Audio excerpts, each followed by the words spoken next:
I should say before I begin that I am not an impartial narrator.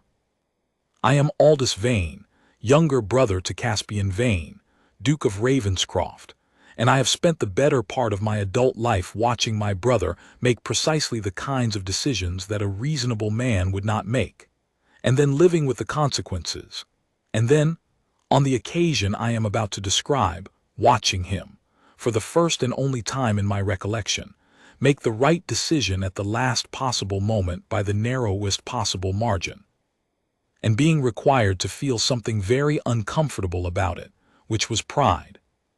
I tell it as I saw it. I was there for most of it.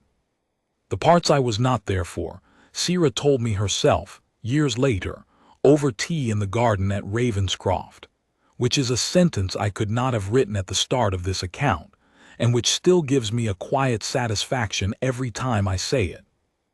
But I am getting ahead of myself.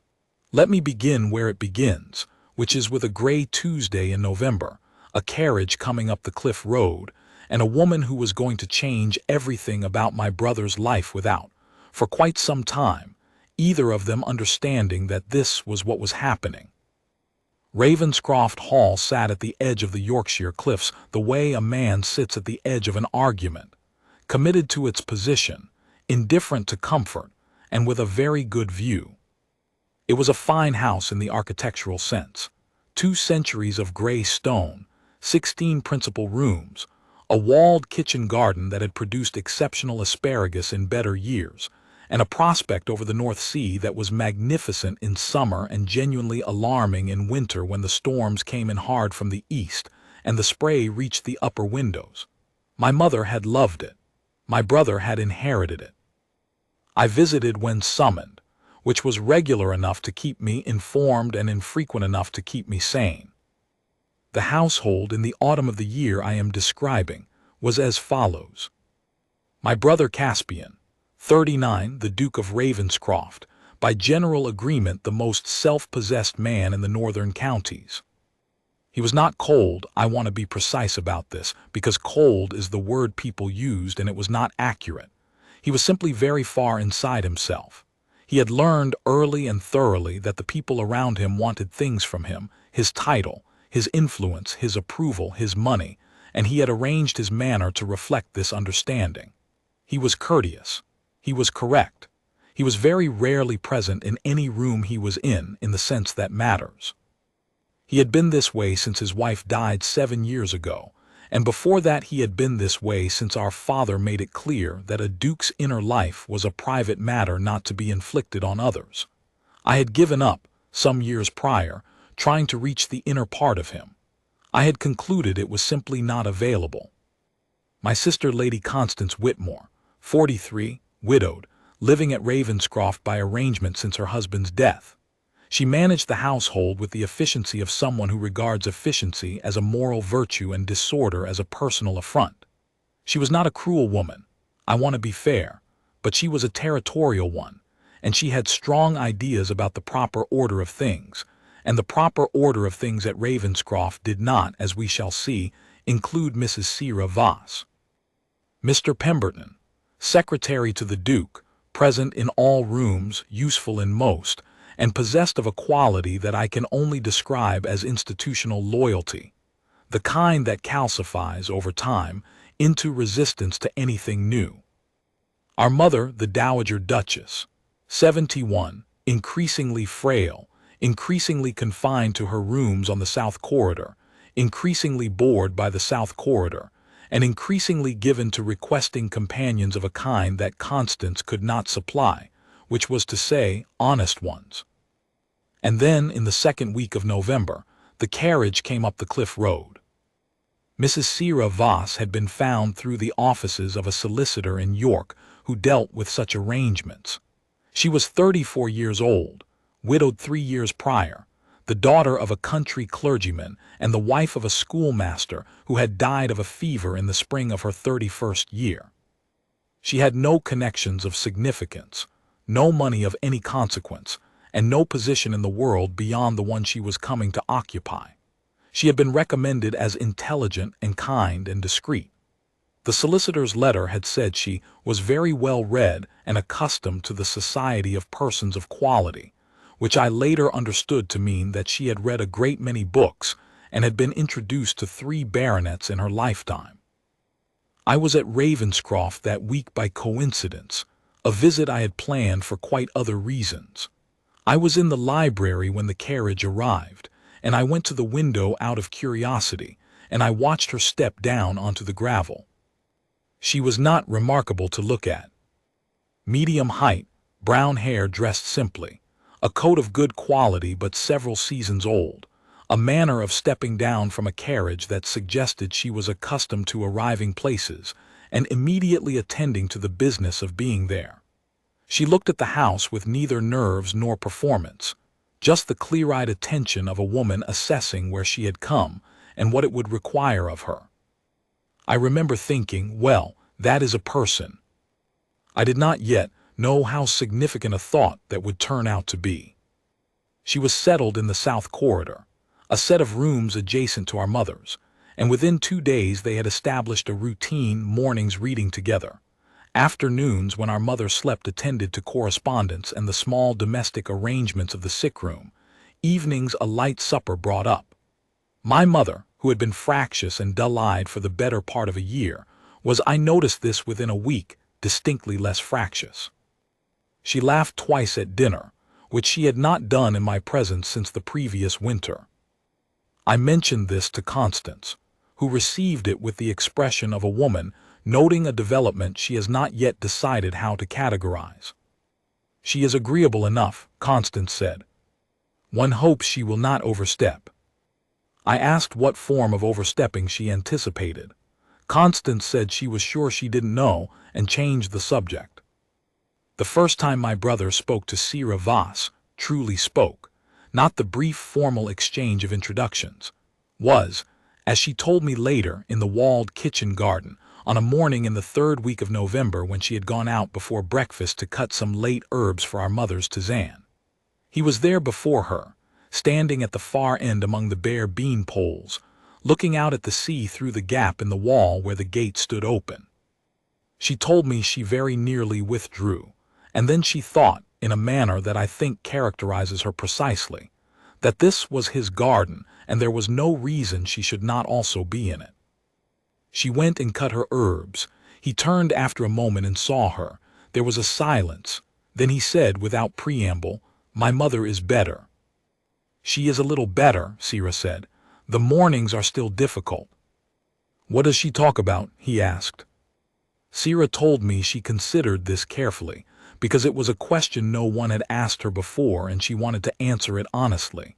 "She talks about your father," she said. "She talks about the house when she was young and where things were kept. She talks about you and your brother as boys. She talks about a horse she had when she was 12, which she called Bramble, and which she says your grandfather refused to allow her to keep, and she is still not over it." He stared at her. "She told you about Bramble?" "At some length," Sira said. "I understand it was a particularly fine horse." And then she told me this with a kind of wondering quiet. Years later he laughed. Not the polite, appropriate sound he produced at other people's remarks. A real one, surprised out of him, brief and genuine. "She has not mentioned that horse in 30 years, he said. "She mentioned it 4 times on Tuesday," Sira said. He looked at her for a moment with an expression she could not read.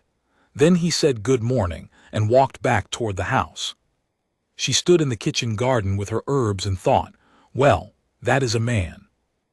I saw most of what followed, because I extended my visit, ostensibly to attend to some business with a solicitor in Dunholm, but in truth because I could see something developing at Ravenscroft that I had not seen in a very long time, which was my brother being interested in something.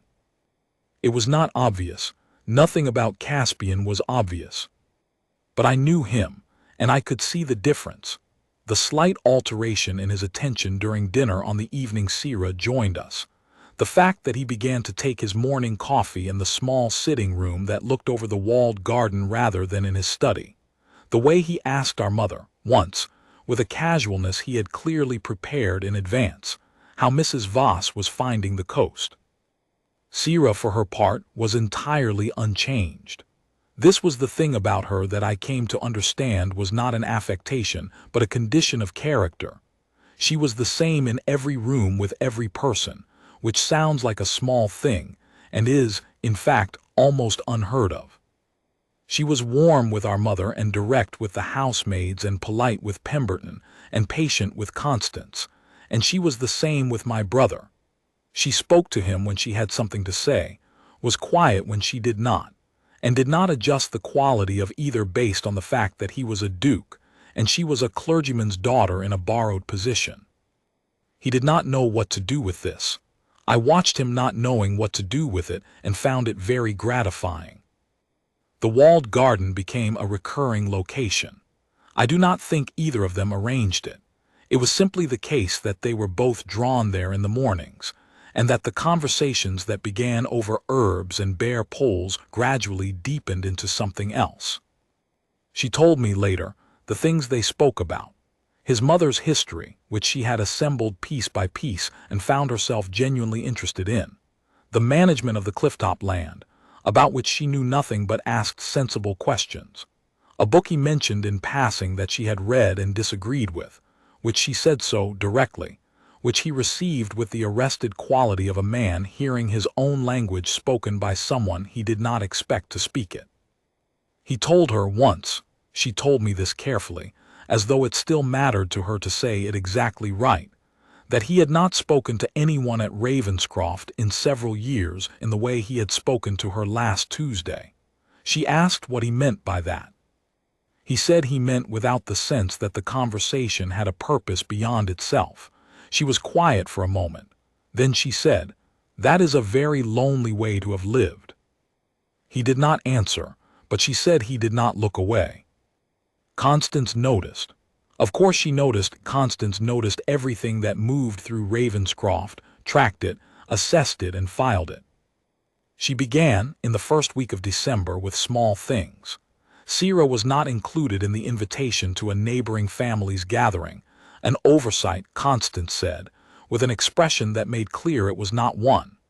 The evenings when Sira had joined the family at dinner became less regular. Pemberton, relaying the arrangement, was apologetic, but the arrangement stood. A letter that Sira had been expecting from a friend in York was delayed. How, she could not have said, but delayed it was. These were small things, but they were not random.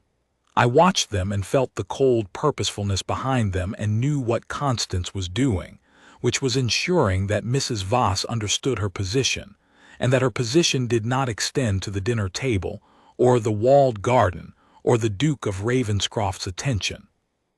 I should have intervened. I have thought about this since. I could have said something to Constance. I was her brother. She would have listened to a degree, or to Pemberton, who was loyal to Caspian above all else and might have been redirected. Or I could have said something to Caspian directly, which would have been the clearest and most effective course. I did not.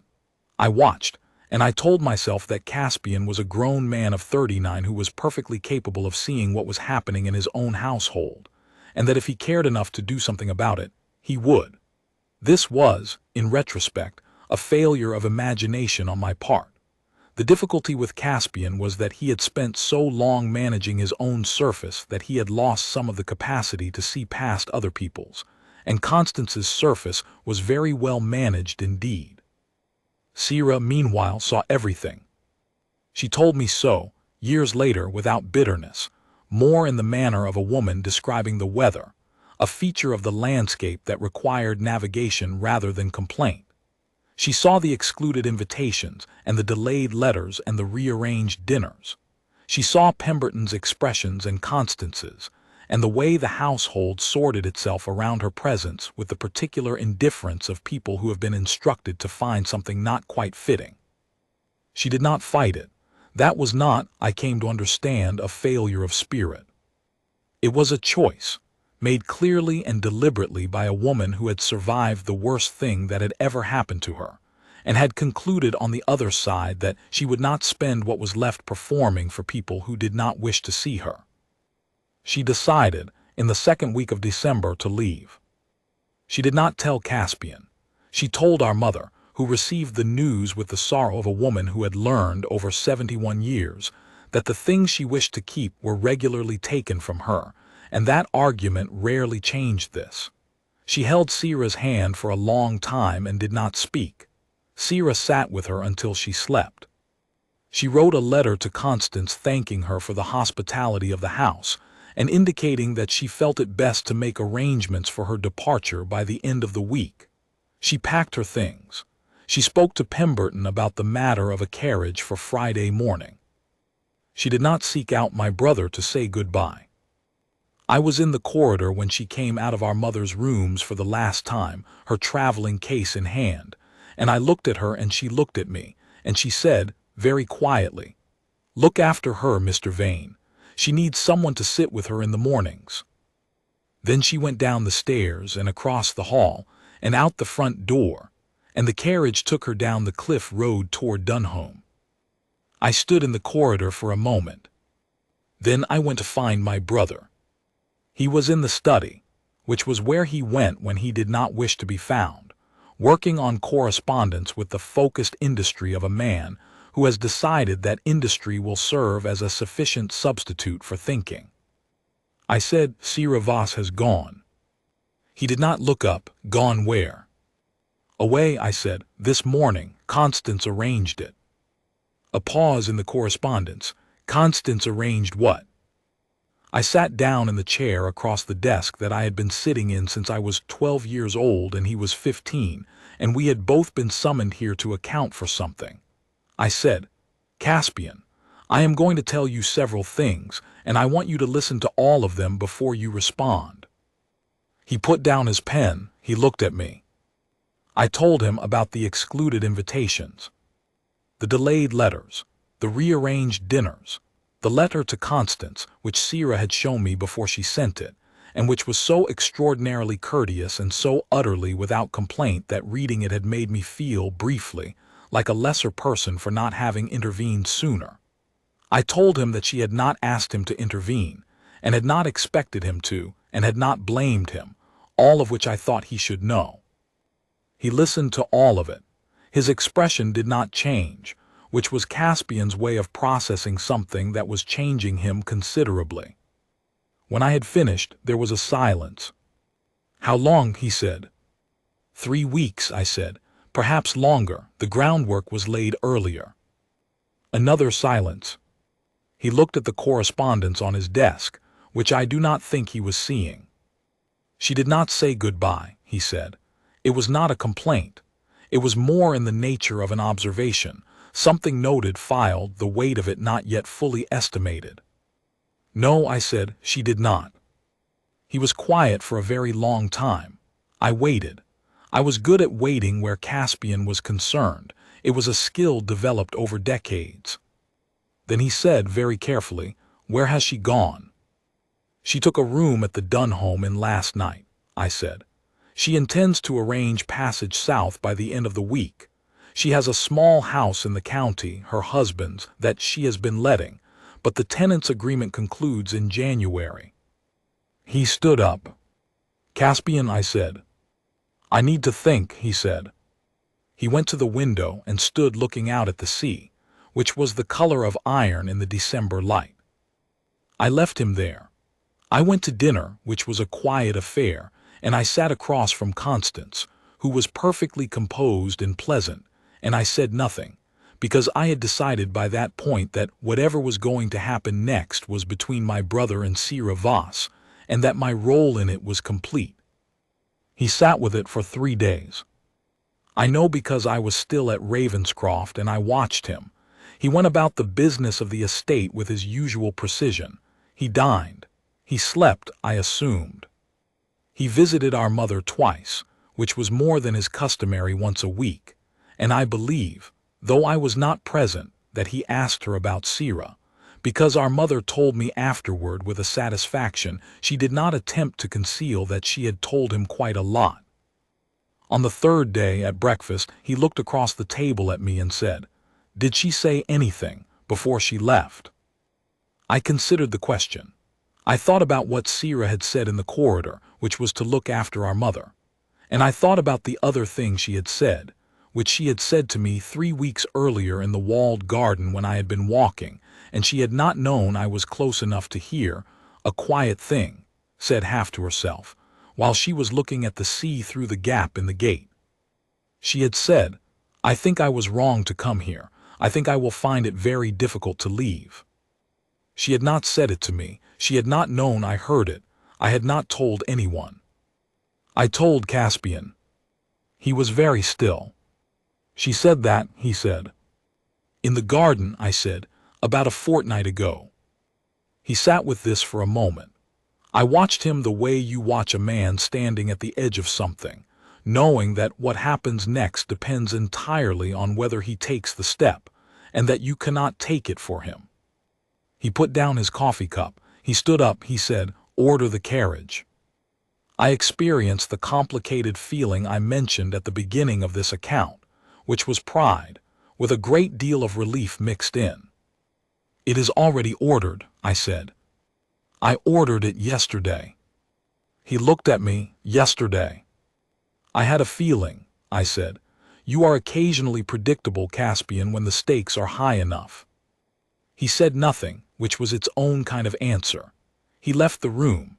I heard, shortly after, the sound of his boots on the front steps, and then the carriage on the gravel, and then the road going down toward Dunholm. He found her at the inn, which was a low stone building at the edge of the village with a decent fire, and a landlady who was deeply interested in the sudden appearance of the Duke of Ravenscroft at her establishment on a Thursday morning in December. Sierra was in the small room at the back that overlooked the yard. She was writing letters when he knocked. She opened the door and saw him. She was not, she told me, entirely surprised. She had thought in the days since she left that there was perhaps a small chance, and she had not entirely put it aside, though she had tried. She stepped back to let him in. He came in. The room was very small, a table, 2 chairs, the traveling case, her books in a neat stack by the window. He stood in the middle of it with the look, she said, of a man who has prepared nothing and is aware of this. "You left," he said, which was not, as openings go, particularly illuminating, but it was honest. "Yes," she said. She sat down in one of the chairs because the room was small and they could not both stand in it comfortably. He remained standing. "I thought it was better. Your household made it clear that my presence was a problem, and I saw no reason to remain where I created problems." "Constance does not speak for my household," he said. "She does rather," Sierra said. "In the day-to-day sense, she is very efficient." He was quiet for a moment. I did not see what was happening. That is the honest version. "I know," she said. "I did not expect you to. It was arranged to be difficult to see." She paused. "I am not angry with you, Your Grace. I want to be clear about that. There is nothing for you to address on that count." He looked at her with an expression she described to me later as difficult to parse. Something between frustration and something considerably more unguarded than frustration. "Then why did you not say goodbye?" he said. She was quiet for a moment. "Because I thought if I did, I would ask you not to let me go," she said, "and that would not have been fair to either of us." The room was very still. The fire in the corridor sent a little warmth under the door. Outside, the December light was thin and cold over the yard. "I have been thinking," he said, "for 3 days, which is longer than I have thought about anything in a considerable time, about what this house is like when you are not in it. And the only conclusion I have been able to reach, which I will admit I am not entirely comfortable with, is that it is quieter in a way that has nothing to do with sound." He stopped. He was not a man accustomed to speeches, and this was clearly costing him something. "I am not saying this well." "You are saying it quite well," she said. "I am saying it honestly," he said, "which is not the same thing in my experience." "In mine," she said, "it is better." He looked at her, she looked at him. Outside the inn, the village went about its Thursday morning. "I want you to come back," he said, "not as my mother's companion, as I am aware this is a considerable thing to say, and I have not prepared it properly, but I find I cannot improve it by preparation, as the woman I would like to spend the rest of my life arguing with and talking to, and sitting with in the morning before anyone else is awake." She was very still. "That is," she said carefully, "a very complete request." "It is the honest version," he said. "I thought you preferred those." A pause. Something shifted in her face, not slowly, but in the way a locked room opens when the right key is finally found. "You would need to speak to Constance," she said. "I will speak to Constance this afternoon," he said, "at considerable length and with absolute clarity." "And Pemberton." "Pemberton answers to me," he said.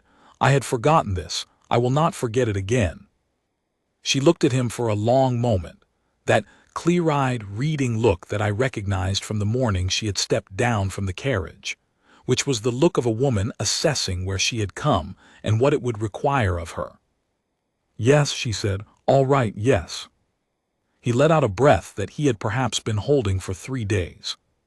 He sat down in the other chair, which brought him very close to her in the small room, and they sat for a moment in the particular silence of people who have just said the most important things and are resting in the aftermath. "I should have said goodbye," she said quietly. "I should have been worth saying goodbye to," he said. She looked at him. "You were," she said. "That was rather the difficulty." They were married in the spring, in the church at Dunholm, which had a good view of the sea and was full of April light through old glass. Constance attended. She and Sira had reached, over a winter of careful, direct, occasionally uncomfortable conversations that Sira navigated with the same unhurried patience she brought to everything, a settlement. It was not warmth, not yet, but it was something honest, which I think Sira preferred. She had told me once that she had no use for warmth that was performance. Honest distance was workable. Honest warmth, when it came, would be worth something. Our mother was well enough to attend in a chair, which the sexton brought to the front of the church, and she held Sira's hand before the service and said something I was not close enough to hear, which made Sira press her eyes briefly closed in the way she had when something moved her. I stood beside Caspian during the service, which was my function, and I watched my brother, the most self-contained man in the northern counties, the man who had spent 9 years being impeccably correct and completely absent, look at Sira Voss, with the expression of a man who has recently discovered that the thing he had believed himself incapable of was in fact simply waiting for the right person to make it available. It was, I want to say, not a small thing to witness.